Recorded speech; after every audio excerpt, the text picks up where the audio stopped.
Bonjour mes amis, c'est Pavel de le projet MyEnderCash et vous êtes sur la chaîne qui est consacrée aux investissements et au trading. Comme tous les dimanches, nous sommes ensemble pour parler de la bourse, de l'économie, pour faire un point sur les événements les plus importants de la semaine.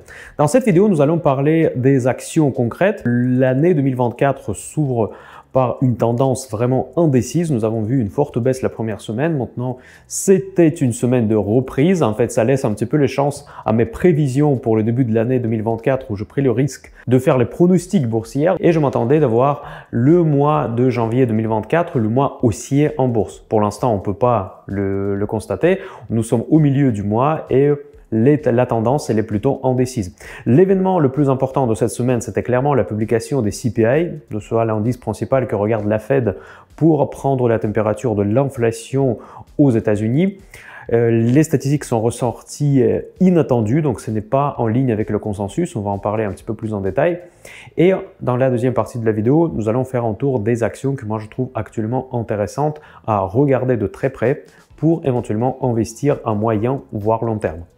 Au début de cette vidéo, comme d'habitude, je vous rappelle que MyEnderCash, c'est un projet gratuit. Il a besoin de votre soutien. Le meilleur soutien que vous pouvez faire, c'est de mettre un like pour cette vidéo, encore mieux de la partager et vous inscrire en mettant la petite cloche pour être averti quand je publie des nouvelles vidéos. Et MyEnderCash, ce n'est pas uniquement YouTube, c'est aussi la chaîne Telegram où je publie beaucoup plus d'informations financières au quotidien. Donc, c'est une véritable source d'informations pour l'investissement et le trading. Donc, rejoignez-moi sur les réseaux sociaux MyEnderCash. Toutes les infos sont à la description de cette vidéo. Cette semaine également, je publiais une vidéo sur le courtier Interactive Brokers, plus exactement sur comment passer les ordres en option avec ce courtier que moi-même j'utilise et que je recommande comme le meilleur courtier que nous avons en France, en tout cas pour les options, c'est sûr, et pas que pour les options.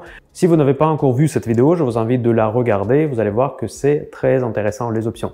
Donc, je commence par l'événement le plus important, les CPI. On s'attendait beaucoup à cette publication. Pourquoi? Parce que en décembre dernier, Jérôme Powell, il a pris le risque, il a fait un discours lors de la réunion de la Réserve fédérale et il a promis au marché, ou presque promis au marché, les baisses des taux prématurées en 2024. Déjà avant son discours, il y avait des anticipations que les baisses des taux directeurs aux États-Unis devraient avoir lieu normalement mi-l'année 2024. Certains analystes s'attendaient même au mois de mars 2024. Et après le discours de Jérôme Powell, on s'attendait vraiment beaucoup plus tôt. Et le consensus dominant était que l'année 2024, ça sera l'année d'assouplissement monétaire, au moins les baisses des taux très agressives.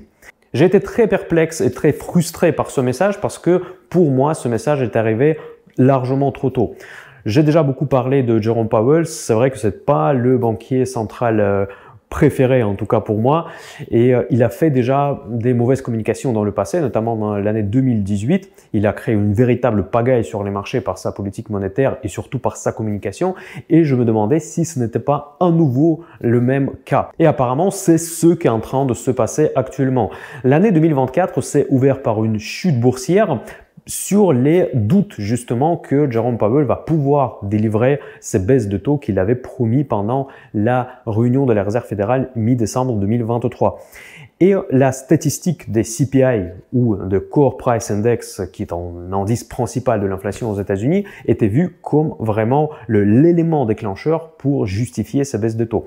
Évidemment, les marchés s'attendaient à que l'inflation soit en ligne, au moins en ligne avec le consensus des analystes, ou bien que cette inflation baisse plus que prévu. Dans ce cas-là, effectivement, ça pourrait ouvrir la voie pour les baisses des taux très agressives. Le pire des scénarios qui pouvaient se présenter avant cette publication, c'était que l'inflation reparte à la hausse. Et je disais notamment sur Telegram, que à nouveau je vous invite de rejoindre, qu'il y a beaucoup d'inconnus quand même avant cette publication, notamment les prix de matières premières. Vous avez tous entendu parler, j'imagine, qu'il y a des tensions au Moyen-Orient. C'est pas la seule raison que les prix de matières premières, notamment le pétrole, qui reste le benchmark pour pas mal de produits énergétiques, restent très volatiles. Nous sommes toujours dans cette situation-là. Et les statistiques qui ont été publiées étaient mauvaises. Donc, cela veut dire que l'inflation était 0,2% supérieure au consensus des analystes. On peut dire que c'est pas grand-chose, mais sachant que déjà, juste lui suivre le consensus pourrait ne pas suffire par les marchés. Le marché, il était très peureux avant cette publication parce qu'il doutait que Powell va vraiment baisser les taux et il s'attendait vraiment à une bonne nouvelle sur l'inflation qui inciterait le président de la Banque centrale américaine d'aller agressivement dans cette politique accommodante. Eh bien, nous avons eu le message complètement différent, complètement inverse, que au contraire, l'inflation repart à la hausse pour diverses raisons. Et maintenant, la macro crie que nous ne pouvons pas baisser les taux actuellement. Et pourtant, nous avons effectivement aujourd'hui cette situation de blocage entre le message de la Réserve fédérale et la réalité macroéconomique aux États-Unis. Il reste très difficile à comprendre comment Jerome Powell a prévu de résoudre cette équation qui pour moi me paraît vraiment très complexe et les marchés ne savent pas non plus comment aujourd'hui presser les actifs. Je vais vous présenter un petit peu de la théorie. Quand on presse les actifs, en tout cas les investisseurs sérieux, c'est comme ça qu'ils fonctionnent, ils utilisent un taux sans risque comme un taux d'actualisation. Par exemple, l'euro aujourd'hui vaut plus cher que l'euro dans 10 ans parce que si vous placez cet euro pour 10 ans, vous allez percevoir les taux d'intérêt. Donc plus le taux d'intérêt est élevé, plus la valeur de temps est importante. Eh bien, vu que les taux ont beaucoup monté l'année dernière et avant-dernière, aujourd'hui nous sommes dans le contexte qui est très bien différent par rapport à ce que nous avons vu pendant le Covid et entre les subprimes, la crise des subprimes et la crise du Covid. Quand on s'est habitué à avoir les taux très bas et en plus l'économie qui était boostée par les processus qu'on appelle quantitative easing quand la Réserve fédérale injectait de liquidités supplémentaires dans le système. Donc là, cette page est tournée et nous sommes maintenant dans le contexte sans quantitative easing et en plus avec des taux élevés. Aujourd'hui, la valeur de temps est devenue importante. Et maintenant, quand on valorise les actifs, donc le potentiel des actifs, nous devons introduire un autre paramètre, une autre variable de valorisation, le taux d'intérêt sans risque, qui est bien plus importante qu'avant. Ça affecte surtout les valeurs de croissance en premier lieu, mais pas que. Donc, toutes les actifs sont valorisés de cette manière qu'on devrait estimer quand on s'engage à investir dans quelque chose pour 5 ou 10 ans ou même moins, toujours ce paramètre doit être présent dans n'importe quel modèle de valorisation. Et aujourd'hui, le marché est complètement perdu parce qu'il ne sait pas avec quel taux il faut valoriser. Parce que c'est sûr qu'on va pas rester avec le taux actuel parce que la Fed s'est engagée de faire quelque chose, il s'est engagé de baisser les taux, mais est-ce qu'il pourra le faire? Et maintenant, nous sommes dans un inconnu total. Pour ceux qui font partie de mes clubs patrimoine et club Option Invest, j'ai présenté ma stratégie de début de l'année 2024 et pour la partie spéculative, je prends actuellement les positions sur l'indice VIX qui me paraît sur des niveaux très bas. L'indice VIX, c'est l'indice de nervosité des marchés qui est calculé à partir de la volatilité implicite des options sur l'indice S&P 500. Ça peut paraître complexe, mais tout simplement, c'est l'indice de la nervosité des marchés financiers. Aujourd'hui, il est à des niveaux quand on a habituellement pendant les périodes ce que j'appelle tranquille biche, donc la visibilité totale. Pourquoi pas les stimulus de la part des banques centrales? Aujourd'hui, on n'a pas tout ça et pourtant l'indice VIX reste sur des niveaux incroyablement bas. Donc mes positions spéculatives se construisent principalement autour de cet indice et je passe par les stratégies optionnelles qui me permet de protéger mes arrières parce que les options, ce sont des instruments non linéaires qui peuvent avoir une maîtrise totale sur votre perte potentielle. C'est beaucoup plus puissant que les stops que vous connaissez certainement si vous avez fait du trading, parce que avec des stops, vous avez d'autres risques, par exemple les risques overnight, les risques de gap haussier, gap baissier. J'explique toutes ces approches optionnelles dans ma formation Option Invest que vous pouvez trouver dans la description à cette vidéo et vous inscrire si ça vous intéresse. En tout cas, aujourd'hui, mon pari n'est pas forcément baissier, mon pari que la volatilité et la nervosité du marché va augmenter d'ici mars 2024, parce que la plupart de mes positions ont une échéance d'expiration en mars 2024. Par ailleurs, j'ai commencé également cette année, je pense que je vais rester dans cette posture, c'est la posture du trading. Je pense que la première partie de l'année, je vais rester dans cet esprit-là parce que la visibilité n'est pas suffisante pour prendre les positions à long terme. Et les indices sont au plus haut, mais dans les conditions où l'assouplissement monétaire sera là, où la Réserve fédérale et les autres banques des pays développés vont suivre dans leur assouplissement de la politique monétaire, dans ce cas-là, on peut justifier la suite de la hausse. Mais en revanche, si jamais ils ne le font pas, le marché a déjà pricé en partie cet assouplissement monétaire et on peut se retrouver dans une situation où les investisseurs et les traders devront repricer les actifs qui ont été valorisés incorrectement par rapport au taux attendu plus bas qu'ils seront réellement. Voilà, donc là aujourd'hui nous avons un enjeu de taille parce que justement la politique de taux c'est ce qui fait tout en fait en bourse. Donc c'est la Réserve fédérale, grosso modo, c'est un principal market maker sur le marché financier. Et vu qu'il n'y a pas de certitude sur la politique de la Fed, on ne peut pas avoir de la certitude sur les tendances boursières. Voilà, grosso modo, c'est ça ma position actuelle. Je ne perds pas le contrôle sur mes positions. J'ai deux stratégies. La stratégie au sein du club patrimoine où je prends les positions long terme, mais dans cette stratégie aujourd'hui, je suis moins actif que dans la stratégie avec des options sur le trading que je fais principalement dans le club Option Invest. En revanche, il y a certaines actions qui ont des valorisations toujours très attractives avec des profils défensifs et les qualités irréprochables. Et ces actions, nous allons voir tout de suite. Je vais faire un passage très rapide sur les indices parce que pas grand chose qui a changé, même si cette semaine c'était une semaine de reprise des indices boursiers. Si vous avez regardé le café de dimanche dernier qui était intitulé que les choses commencent mal, c'est le crack, etc. Je suis un petit peu désolé, d'ailleurs je reçois souvent des commentaires négatifs par rapport à ces titres. N'oubliez pas que moi je vis quand même dans le monde YouTube. Je suis évidemment intéressé de grandir l'audience Minder Cash et je suis obligé de choisir ces titres-là. Parce que ces titres-là qui font cliquer, donc malheureusement c'est comme ça que fonctionne YouTube. C'est pas du tout ma personnalité, donc ne me critiquez pas trop fort et surtout ne faites pas vos jugements uniquement en se basant sur les titres. Donc faites quand même un effort de regarder la vidéo et dans la dernière vidéo de Café Dimanche, je disais clairement que cette baisse de début de l'année, pour moi, c'était une correction des excès qu'on a cumulés pendant le Christmas Rally 2023. C'était dit très clairement dans la première partie de la vidéo.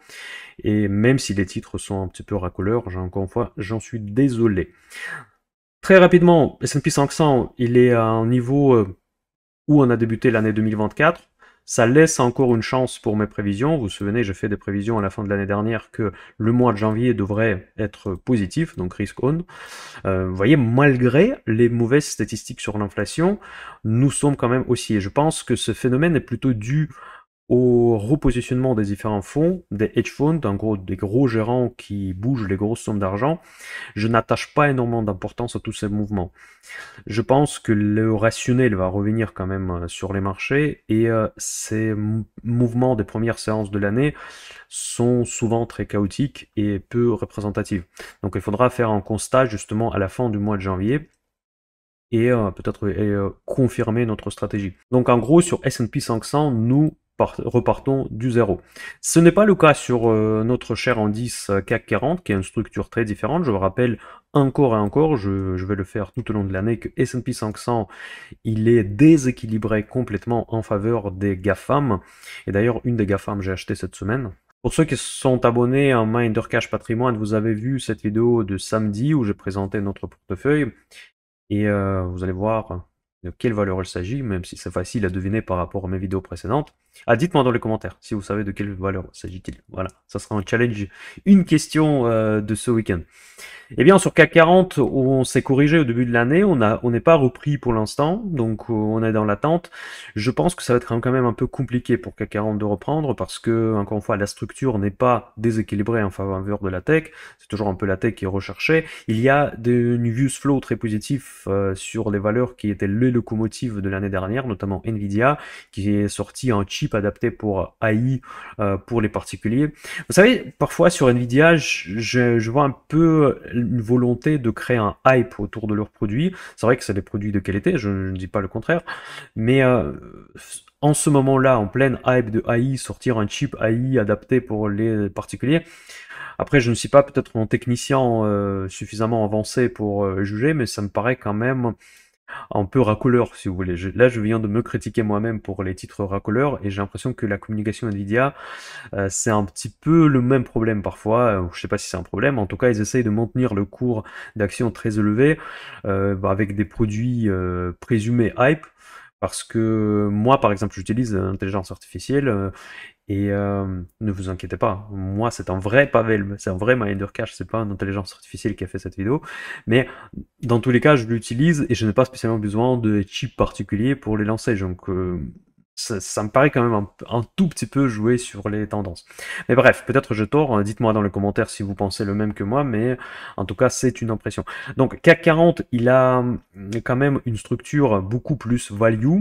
D'ailleurs, si vous vous souvenez, mes pronostics pour l'année 2024, je voulais justement jouer les dossiers value parce que à un moment donné, je m'attendais à un retournement pas un retournement, mais plus là, une rotation en faveur des valeurs value avec une déception sur la trajectoire des taux. C'est un peu compliqué, je sais, surtout si vous êtes novice, parce que généralement, les valeurs value intéressent les investisseurs quand les taux commencent à être élevés, et du coup, ils permettent de générer les rentabilités plus importantes que la tech qui est au contraire sensible aux taux élevés. Donc la tech, pour simplifier, elle n'aime pas les taux hauts et les valeurs value, ils aiment les taux raisonnablement hauts. Voilà, donc pas les taux à 15% évidemment, mais le 4%, 5% taux directeur, c'est plutôt favorable pour les valeurs value plutôt que pour les valeurs de la tech. Même si on a vu que 2023, c'est pas forcément une règle absolue, que les GAFAM ont progressé quand même dans le contexte des taux élevés. Mais les GAFAM, encore, ce sont des entreprises extraordinaires. Eh bien, le CAC 40, pour l'instant, il s'arrête, il cherche ses supports, il est sur son support de 7400. Pour moi, ce support, il est très fragile, on peut très facilement le casser pour aller chercher 7200, et c'est juste la cassure de 7200 peut nous faire poser des vraies questions. Est-ce que ce n'est pas une tendance baissière qui reprend? Je pense que pour l'instant, les conditions ne sont pas réunies pour justifier une tendance baissière parce que il faut un élément déclencheur. Je ne le vois pas pour le moment. C'est vrai qu'il y a de la géopolitique, mais toutes ces histoires avec des Houssites autour du Yémen, je pense que ce n'est pas suffisamment important comme événement pour que les marchés commencent à s'inquiéter. Les marchés ne s'inquiétaient pas tant que ça lors des turbulences bien plus importantes. Eh bien, les Houssites, je pense que c'est pas ça qui va les faire tomber. En tout cas, les conséquences de ces événements peuvent être très importantes parce que ce n'est pas uniquement le pétrole, c'est pas uniquement le conflit au Moyen-Orient qui fait monter le pétrole. Là, on va le voir que le pétrole, il a quand même bien repris ce dernier temps, justement sur cette géopolitique. Mais c'est aussi le chemin de la marchandise, le commerce mondial. Et quand on parle de la commerce mondiale, c'est tout à fait le même raisonnement que nous avons vu pendant le Covid, quand les chaînes d'approvisionnement ont été cassées à cause du Covid.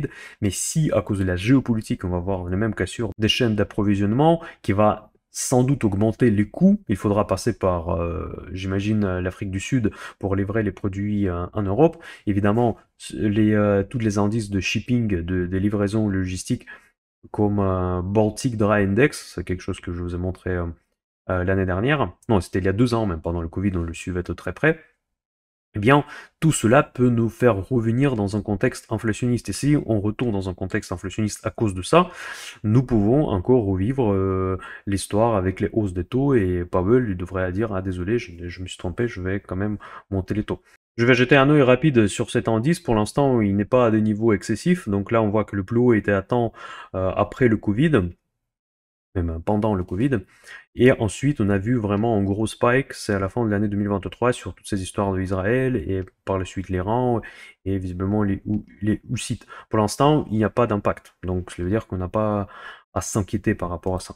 Voilà, grosso modo, c'est ça. Au niveau des indices, la situation globale ne change pas, mais il y a un gros risque de retour de l'inflation. Je pense que Powell a dit une grosse connerie en décembre, en promettant les baisses des taux largement prématurées.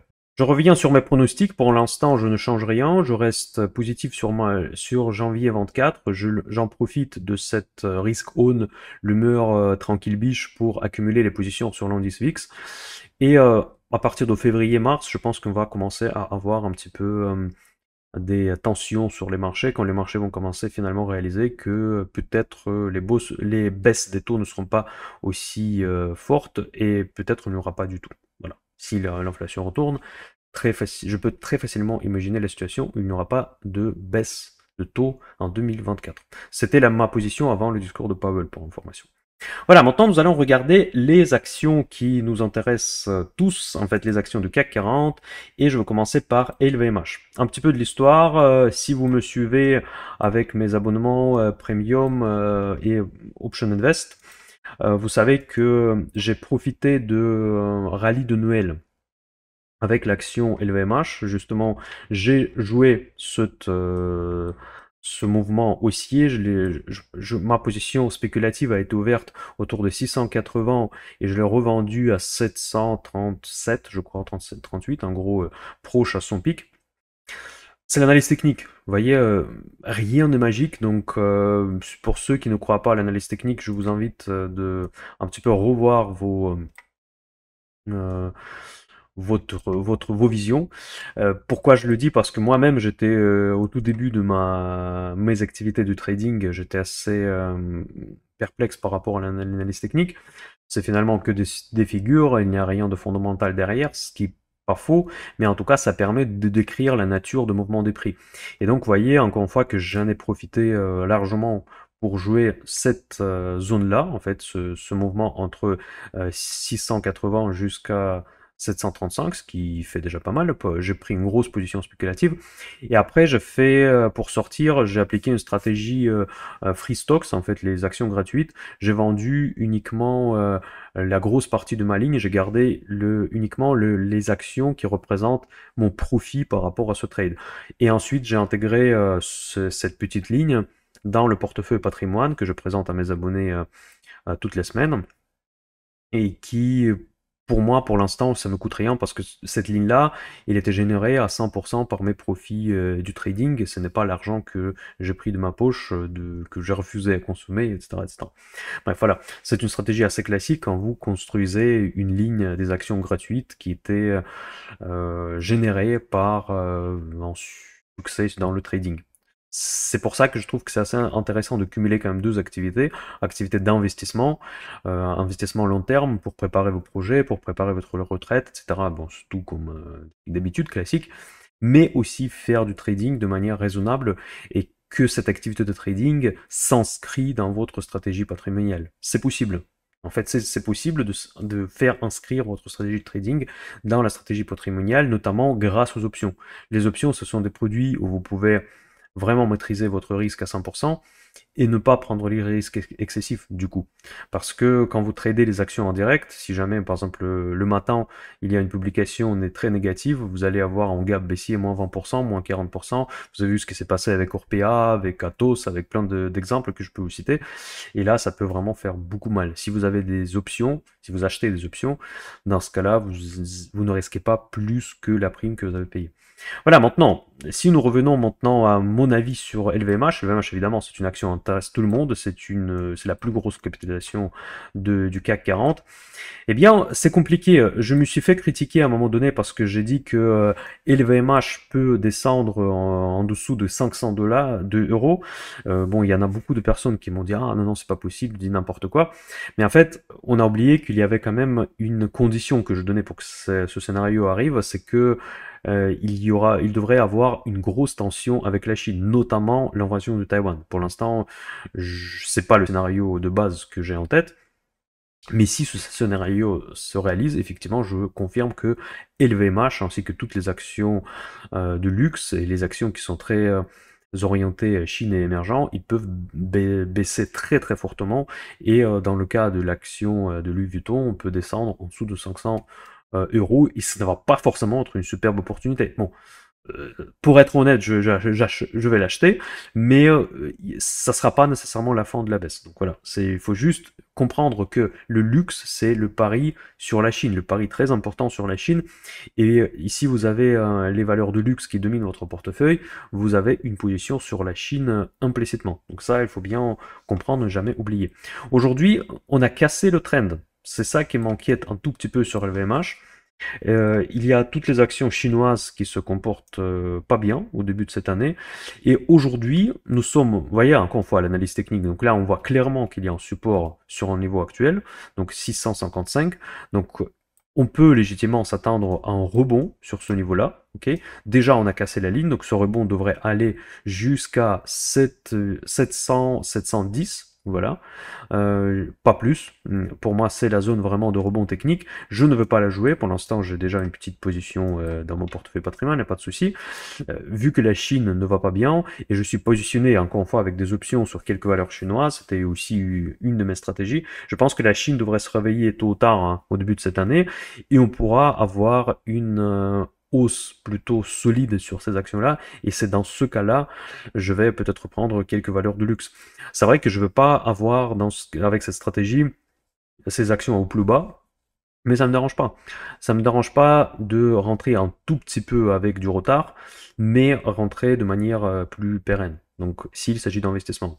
S'il ne s'agit pas de trading, et s'il s'agit de positions long terme, je préfère d'attendre un petit peu, voir vraiment la confirmation du mouvement et rentrer à ce moment-là. Pour l'instant, il n'y a pas de confirmation. Pour l'instant, la Chine ne va pas bien.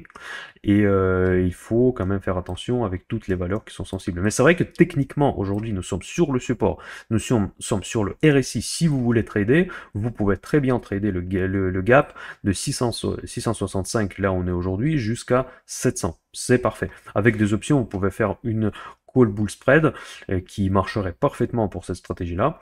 Et vous avez un risque à 100% maîtrisé. Je vous rappelle en disant ça que je n'ai pas le droit de donner des conseils d'investissement. Tout ce que je dis, c'est tout simplement mes idées personnelles et tout le risque que vous prenez, c'est votre pure responsabilité. Donc si LVMH fait faillite demain, ce n'est pas moi qui est coupable, c'est votre décision d'investissement. Voilà. Donc, mais en gros, techniquement, purement techniquement, il y a effectivement une opportunité aujourd'hui pour jouer LVMH en rebond de court terme. Ça, je ne dis pas le contraire, et ça pourra éventuellement d'ailleurs profiter au CAC 40 pour ne pas sauter. D'ailleurs, vous voyez comment les choses sont logiques dans leur ensemble. Si je reviens sur l'indice de CAC 40, on voit que CAC 40, lui aussi, il est sur le support. Et donc, ça veut dire que s'il y aura un support de LVMH, ça va s'inscrire tout à fait logiquement dans l'image technique du CAC 40, qui va également rebondir sur son support pour ensuite peut-être aller chercher 7200. Donc voilà, donc tout est logique dans ce monde. Maintenant, la deuxième valeur qui intéresse tout le monde, je pense, que c'est Total Energy. Donc récemment, elle était à un niveau en dessous de 60. Je vous disais que Total Energy, moi, j'attends beaucoup plus haut. Je trouve que cette valeur, elle est toujours sous-valorisée. Eh bien, là, il y a un alignement de planètes parce que là, vraiment, le niveau 58, c'est un niveau de la moyenne mobile de je ne sais plus combien de jours, là, je crois que c'est 200 jours. C'est vraiment encore une fois un support très puissant et en plus cette fois-là ça correspond au canal de long terme de cette action. Regardez, ça prend sa source en mars 2020 quand vous savez quand le pétrole était en négatif, et donc là on est en train de tester le bas du canal. Donc vous pouvez avoir l'impression que l'action elle est quand même bien montée parce qu'on a vu les cours 50 il n'y a pas longtemps, même en dessous de 50 on les a vus aussi, mais le canal haussier, il a quand même une certaine pente haussière. Eh bien, cette pente fait que aujourd'hui, le plus bas potentiel de l'action Total Energy, c'est 58. Techniquement, encore une fois, on parle de la pure technique. Mais n'oubliez pas que le fondamental, ici, il est bien plus solide encore. Parce que si vous n'avez pas de pari sur la Chine, vous avez au contraire le pari, si la géopolitique commence à se revenir sur la table, au contraire, vous serez gagnant parce que le pétrole va exploser et Total Energy va encore être un grand gagnant comme c'était pendant la guerre en Ukraine. Et Total Energy qui s'est diversifié énormément. Je me rappelle que c'est une entreprise extraordinaire dans le sens où elle a diversifié de façon que l'activité classique aujourd'hui, elle sert pour justifier le dividende. Le dividende aujourd'hui, il est très élevé, il est autour de 6%. Et même avec les taux sans risque actuels, ça reste intéressant parce que pour Total Energy, c'est des peanuts. Avec le cash qu'il génère dans le contexte des prix pétroliers actuels, c'est vraiment du peanuts. Ils peuvent facilement non seulement payer ce dividende, mais aussi de l'augmenter. Contrairement à des valeurs comme Rubis, etc., qui revient souvent dans les questions, dans les commentaires à mes vidéos, qui proposent des dividendes de fou, mais par contre, ils ne peuvent pas le payer. Ils doivent emprunter de l'argent pour payer ce dividende. Donc c'est une situation très différente. Donc si vous achetez aujourd'hui Total en vous fixant un dividende de 6%, vous pouvez espérer d'avoir les augmentations régulières. C'est un peu comme le salaire, si vous vivez de la bourse, pour vous, ça doit être super important. Voilà, donc pour moi, Total Energy, encore une fois, je reste bullish, et l'objectif de Total Energy, facilement 90. Cette année ou pas cette année, je ne sais pas, très probablement cette année, surtout si la géopolitique revient, je peux très bien imaginer Total revenir sur des niveaux bien supérieurs au niveau actuel. Après, quand on regarde les valeurs concrètes dans le secteur, vous voyez, chaque action, chaque entreprise ne vit pas isolée et il fait partie d'un secteur bien précis. Et on voit que BP, par exemple, le concurrent direct de Total Energy, il a aussi également cassé sa ligne de trend. Et maintenant, il est en train de se chercher en support, donc le support elle est vraiment visible, c'est 34,50. J'ai plusieurs fois joué les stratégies optionnelles de revenus passifs des ventes de put autour de 35, 34,50. Je les publie également dans mes clubs Option Invest et Patrimoine parce que ça fait partie de ma stratégie de génération des revenus passifs. Et BP reste aussi dans la même configuration, sauf que le BP il est flat, tandis que Total Energy pour le moment il reste haussier. Si Total Energy, il casse ce canal, ce qui n'est pas impossible, il commence à se comporter un petit peu comme BP, mais ça, il devrait faire ça, autour de 60 $. C'est aussi une possibilité. Mais vu le profil de l'entreprise et vu sa gestion, que moi je trouve excellente, je vois au contraire plutôt la suite de la hausse. Après, l'ampleur de cette hausse, peut-être ça sera pas, comme j'ai dit, 90, ça sera peut-être plus calme, on va peut-être s'arrêter sur les 70, mais en tout cas, le potentiel, pour moi, il existe. Et notamment, même si vous vous trompez, même si on va retomber dans ce scénario, ce qui est tout à fait possible, vous voyez, le trading et l'investissement, c'est toujours un jeu de probabilité. Je ne connais pas l'avenir, personne ne le connaît. Si quelqu'un vous dit que voilà, l'action va aller là ou là, c'est un menteur, c'est un charlatan. Il y a toujours trois scénarios. Soit ça va monter, soit ça va baisser, soit ça va rien faire. C'est aussi simple que ça, vous voyez, ça peut paraître stupide, mais c'est comme ça. Et c'est à nous de mettre les probabilités sur chacun des scénarios. Donc moi, je mets la probabilité quand même proche entre ce scénario flat et le scénario haussier, mais en cas de déclenchement d'un risque géopolitique, et du coup le spike sur le pétrole, on peut très facilement aller chercher 70 et pourquoi pas 90 même. Voilà, donc c'est ça mon scénario sur Total Energy. Seul scénario où je mets la probabilité basse, c'est la chute de l'action. Chute durable parce qu'il a quand même une bonne rentabilité, il y a une diversification, il a vraiment une qualité du dossier qui est derrière. C'est un peu la même histoire pour les homologues américains. Vous voyez que Chevron, il est resté aussi dans ce mode flat, un peu comme BP. Il a chuté récemment, mais parce qu'il a eu une acquisition. Les marchés n'aiment pas les acquisitions. Voilà, donc du coup, c'est un peu la même histoire. Chevron, attention, c'est une grosse exposition LNG, ce qui est pas mal, qui est très tendance aussi actuellement dans l'énergie. Et vous voyez, donc sur Exxon, c'est la même image que BP. C'est le flat, où vu qu'il n'a pas eu d'acquisition, donc du coup, il n'a pas fait le gap baissier comme Chevron. Donc, de point de vue probabilistique, c'est normalement, le marché nous dit que c'est plutôt ça pour Total, donc du coup le flat, qu'on devrait s'attendre, mais je me permets de faire une petite touche personnelle. Je dirais que Total, peut-être qu'il fera un peu mieux que le secteur. Voilà. Puisque, voilà, peut-être que je suis un peu trop optimiste. On a toujours ses chouchous. Moi, clairement, Total, ça fait partie de mes chouchous. On va parler également de l'action Nvidia, parce que c'est vrai qu'elle intéresse tout le monde, ça fait un énorme hype, et vous voyez que cette histoire des chips pour les particuliers, ça fait encore remonter sur les récits au-dessus de 80, dans la zone de surachat, clairement. Donc c'est une action qui reste toujours assez chère. Bon, il y a eu une discussion dans les commentaires, il y a quelqu'un qui m'avait contredit, si vous voulez, que cette action elle est chère parce que son PER actuel, forward PER, elle est autour de 26. C'est très compliqué comme discussion parce que je suis d'accord et pas d'accord avec cette personne et des personnes qui raisonnent de cette manière. C'est vrai qu'aujourd'hui, si on prend les chiffres actuels et les anticipations des analystes court terme, on peut voir les PER qui sont tout à fait attractifs. Mais ces PER, ils tiennent compte d'un scénario où Nvidia reste quasiment monopoliste sur l'AI, sur tous ces accélérateurs et tous les chips de ce type. Mais on sait en avance, mais clairement pour moi c'est une évidence qu'il ne sera pas le monopoliste. Peut-être qu'il sera monopoliste pendant une certaine période, qui a commencé l'année dernière déjà clairement, ça permettra de faire un chiffre d'affaires de fou, mais au moment donné, la concurrence va essayer de manger la part du gâteau. Ils ne peuvent pas installer un avantage concurrentiel, genre les brevets ou de quelque chose qui permettrait de bloquer la concurrence, La concurrence peut être avec un retard, mais elle va arriver. Donc on ne peut pas se projeter avec une telle hausse, une telle croissance des profits et du chiffre d'affaires qu'il a montré l'année dernière. Donc forcément, ça va s'arrêter à un moment donné, mais on ne sait pas quand est-ce qu'elle va s'arrêter. Mais ça ne peut pas durer des années et des années. Ça peut durer 2, 3 trimestres, ok. Mais ça ne peut pas durer 3 ans.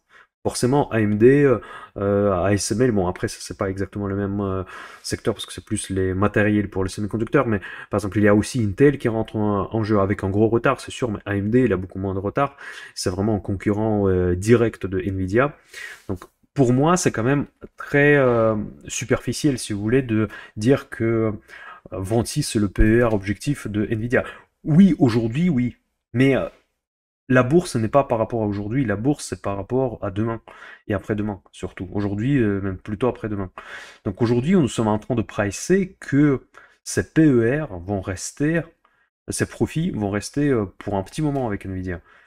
Ça veut dire qu'on price que ils ont laissé derrière largement toutes les autres concurrents. Ce qui pour moi n'est pas forcément le cas. Après, peut-être vous connaissez un peu mieux le secteur que moi, mais pour moi, ce n'est pas encore aussi évident. Dans les GAFAM, mes amis, une valeur que je voulais acheter l'année dernière, c'était Google. Allez, je vais vous ouvrir ce que je fais cette semaine. Donc c'est vrai que j'ai acheté Google dans mon portefeuille patrimoine. Il a remplacé Boeing, on va en parler tout à l'heure, où j'ai pris les profits. Et bien, Google, heureusement que je l'ai eu à 141 à peu près. Et maintenant, cette action, bon, elle est repartie à la hausse, donc on va voir où on va arriver, parce que il est en train de faire du rattrapage par rapport à Microsoft. J'ai une position beaucoup plus importante sur Microsoft. Elle n'est pas très importante toujours, mais elle est plus importante que celle de Google. Et maintenant, ensemble, les deux, je trouve que c'est un petit joli positionnement sur intelligence artificielle. C'était un risque parce que j'ai acheté cette valeur presque au plus haut récent, donc le plus haut historique c'est 152, bon on n'est pas si loin que ça, hein. Et bien du coup j'ai dû acheter plus bas, une petite position, si jamais il se corrige évidemment je serais ravi de renforcer. Là-dessus je suis pas forcément très cohérent par rapport à ce que je disais avant, je disais que l'année 2024 ce sera probablement l'année de correction sur les GAFAM, mais Google pour moi c'est plus un cas particulier parce qu'il a accumulé vraiment pas mal de retard par rapport à Microsoft et ils ont toutes les chances de rattraper. Donc j'investis pas sur toutes les GAFAM, mais sur Google en particulier. Voilà, et Boeing, mes amis, donc vous avez tous vu ces histoires de honte sur la qualité des appareils de Boeing, avec Alaska Airlines, après American Airlines, je crois qu'il y a aussi constaté des problèmes. Donc, moi, j'ai dit à mes abonnés aussi la semaine dernière, parce que c'était publié la première information sur Alaska Airlines, c'était le samedi, je crois, ou le vendredi soir. J'ai dit que si ça se confirme, je vais tout de suite vendre parce que après toutes les histoires de 737 Max, l'image de Boeing elle était largement endommagée. S'ils n'ont pas fait des conclusions, franchement, c'est vraiment une société de merde. Je suis désolé de le dire. On peut pas les croire et c'est ce qui est en train de se confirmer. Moi, je l'ai vendu à 237, je crois, je sais plus combien exactement je suis sorti, mais en tout cas, bien au-dessus du cours actuel. Et je disais toujours qu'il n'y aura pas de reprise, vous voyez. Donc ici, on pouvait avoir l'impression qu'il a eu une petite reprise technique. Donc ça veut dire que le marché, à un moment donné, il essayait de techniquement rebondir, mais pour moi, non, c'est pas possible. Donc elle va pas rebondir, elle va descendre vers le 206, voire en dessous de 200, et même en dessous de 200, où je considérais cette valeur comme une opportunité avant toutes ces histoires, je ne veux plus faire pareil. Donc moi, je l'ai acheté ici, dans mon portefeuille Minder Cash Patrimoine. On a fait un très gros profit de 40% en littéralement 3 mois. Et j'ai fixé un profit autour de 30% à peu près. Donc, et là, je ne veux pas y rentrer pour une très longue période, à mon avis. Donc, je sais pas, quand est-ce qu'il était au plus bas? C'était mars 2020. Donc, peut-être on n'ira pas jusqu'à là, mais on peut aller chercher vraiment des supports horribles en fait sur cette valeur. Donc si vous avez cette valeur dans votre portefeuille, Il faut faire attention parce que aujourd'hui, j'attends le news flow très négatif avec des annulations de commandes, les publications trimestrielles affreuses, hein. Ça va décevoir les investisseurs. Il y a beaucoup de gros fonds qui détiennent ces actions et là, ça peut vraiment faire mal. Et je vois vraiment pas d'une autre alternative. En fait, pour que ça se passe mieux pour Boeing, cela veut dire qu'il faudrait qu'ils annoncent que toutes ces informations c'était du fake news et ils prouvent que c'était du fake news et dans ce cas-là, ça redevient le dossier de retournement. Parce que quand j'ai investi dans Boeing, pour moi, l'idée c'était l'idée de retournement. Et c'était juste, en fait, parce qu'il s'est retourné très vite. Mais quand on a appris cette information-là, ça ne devient plus une idée d'un retournement, parce que cela veut dire qu'elle devrait encore corriger. Voilà mes amis, c'est tout pour aujourd'hui. La semaine prochaine, je ne suis pas certain à 100% que je vais pouvoir faire la vidéo de café de dimanche. Je vais essayer de faire quelque chose. En tout cas, pour les abonnés, il y aura une vidéo, comme d'habitude, donc c'est un engagement que j'ai pris. Et je vous souhaite tout le meilleur, passez un bon dimanche et profitez. Reposez-vous. Allez, à très bientôt, bye bye.